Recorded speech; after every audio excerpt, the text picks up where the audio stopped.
Hey everyone, welcome to Newbie Rides. So for today's video, ipapakabit natin itong pinadala sa atin ng CarPuride, itong motorcycle CarPlay.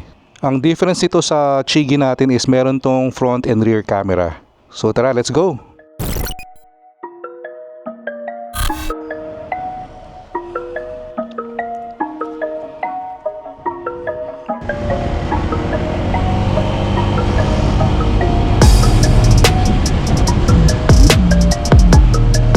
Alright, so we're on our way to DC Moto Wolf. Doon natin ipapa-install to CarPuride.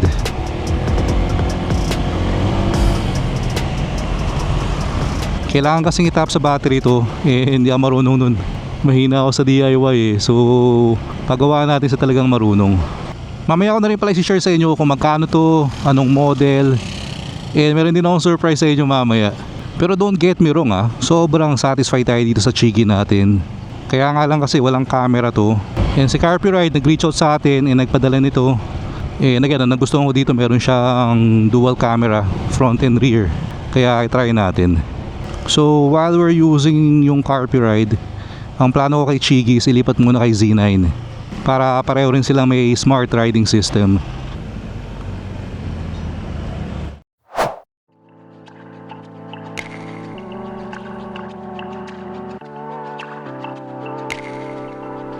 Never thought I'd be tangled in your sheets. Tell me why, oh tell me why. I never thought you'd leave me right here by myself. Baby, I don't wanna lose you, lose you, lose you. Baby, I don't wanna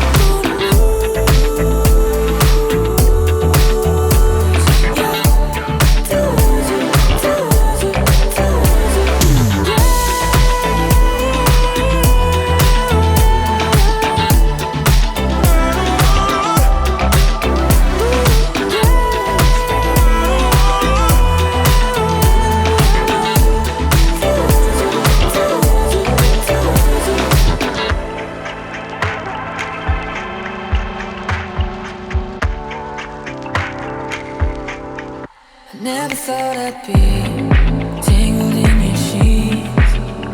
Tell me why, oh tell me why. I never thought you'd leave me right here by myself. Hindi na tayo nakapag-record pala pag-alis ng DC Moto Wolf. Naubusan tayo ng battery. So nagpagas muna tayo. Pero ayan, pakita ko sa inyo yung video quality nung front and rear camera. Pero again, shoutout sa DC Moto Wolf. Salamat sa assistance. Sobrang linis ng gawa nila. So kung taga South kayo, taga Paranaque, if you need anything for your ADV or kahit anong scooter, pwede rin big bike, pwede nyo silang pasyalan. Post ko dito yung page nila. Hindi ko pa nakakalikot yung settings ng camera. So hindi ko lang kung ito na yung highest resolution. Pero considering na nighttime, low light setting, mukhang goods na gustong camera na to hindi pa official review to guys first impression pa lang to. Ginabi lang kasi tayo sa pagpapa-install hindi ko pa rin nakabit yung phone ko via Apple CarPlay. Pero don't worry, rest assured gawan kagad natin ng review to. Pero hanap tayo maya maya ng matitigilan. Try ko i-connect yung phone via Apple CarPlay. Nagmadali rin kasi tayo kasi biglang nag-blink na yung gas gauge ko. So naghanap na kagad tayo ng gasoline station. Ang maganda pag may rear camera ka, kita mo yung talagang nasa likuran mo. Syempre kung nakamotor ka, hindi naman kaya ng side mirror mo yun Pero kung gabi, mukhang panay headlight lang din makikita mo. Kalimutan pala natin buksan yung MDL natin. So ganito pala yung home screen. Kita mo yung yung sa likuran mo. Hindi ko lang alam pag naka-Waze ka kung nakalabas pa rin yung sa rear camera. Pero malalaman natin yan. Naisip ko lang din kung gusto mong gawing parang rear view mirror tong rear camera. Isipin nyo rin kung saan nyo ilalagay yung yung unit. Kasi for me, kung dito nakalagay sa baba, hindi rin naman safe na yumuyuko-yuko ka para tingnan yung yung likod. Pwede naman quick glance, pero yung iba kasi nilalagay nila yung mga smart riding system nila sa taas dito. Lalagay sila ng bracket. Hanap lang tayo ng pwedeng hintuan, tapos i-connect natin yung phone natin via Apple CarPlay para makapag-Waze tayo, matesting natin. Pero pwede rin pala sa kung di kayo naka-Apple, compatible din to sa Android Auto. Ay, tigil muna tayo dito. Tingnan natin kung madaling kapain. So CarPlay, Bluetooth on.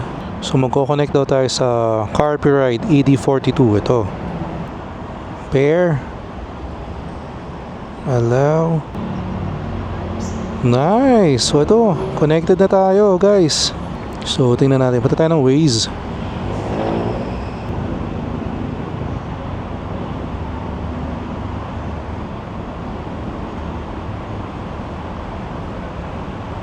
Alright, so naka-Waze na tayo.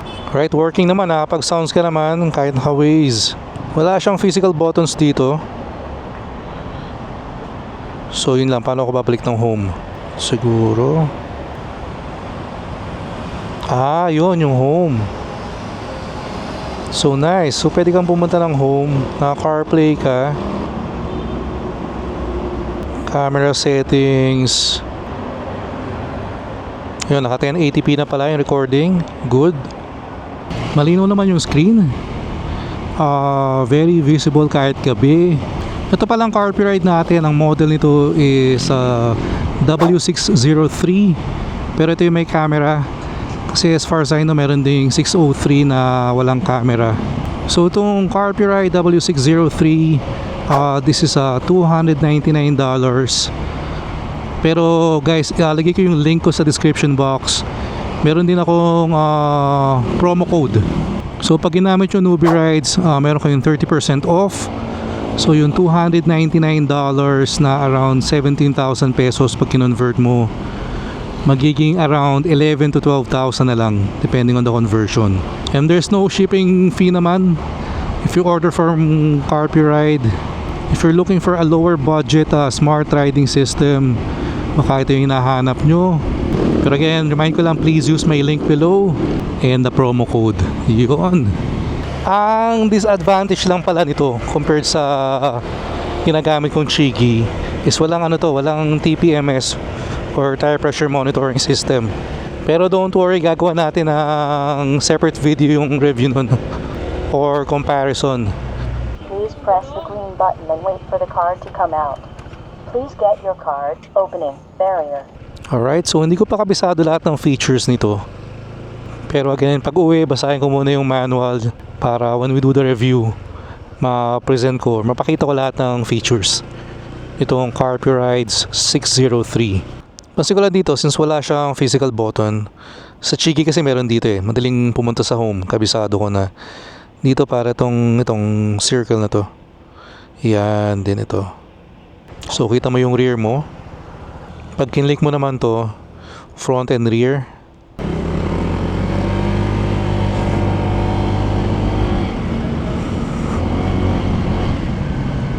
Parang kailangan ko lang i-adjust siguro tong front camera.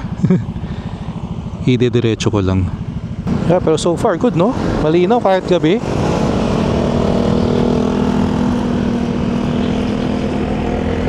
When I do the official review, isasama ko yung sasama ko ng footage ng kuha ng cameras para makita talaga natin kung malinaw.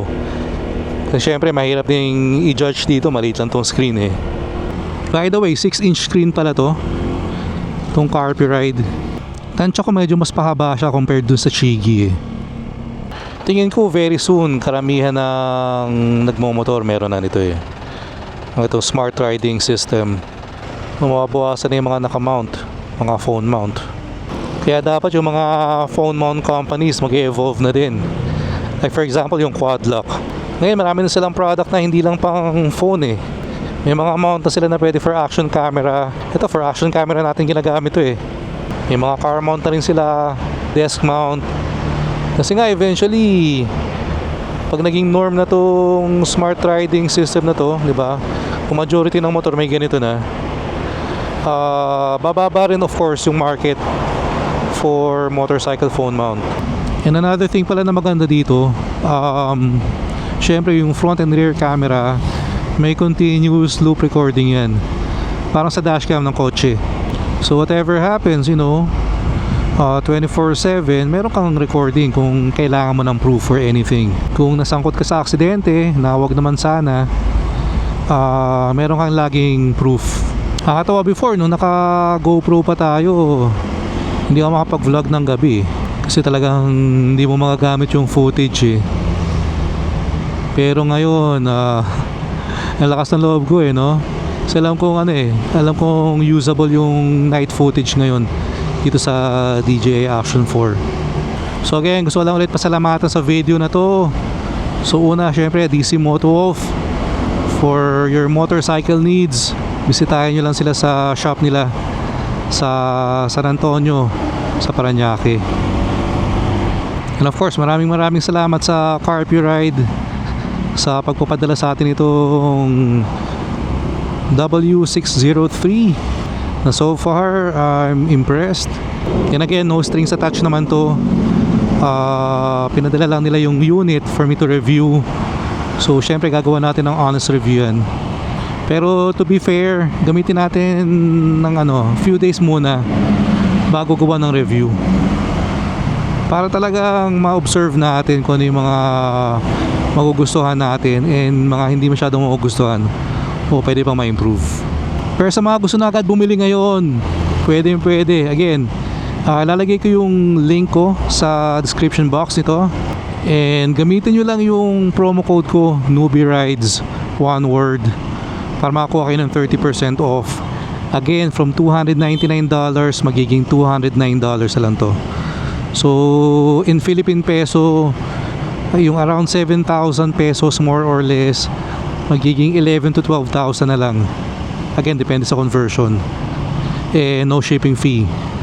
So yan, order na kayo guys. So maraming salamat sa mga nag-join sa atin today. Kung meron kayong tanong about this CarPuride unit, comment down below or you can also PM me sa Facebook page ko.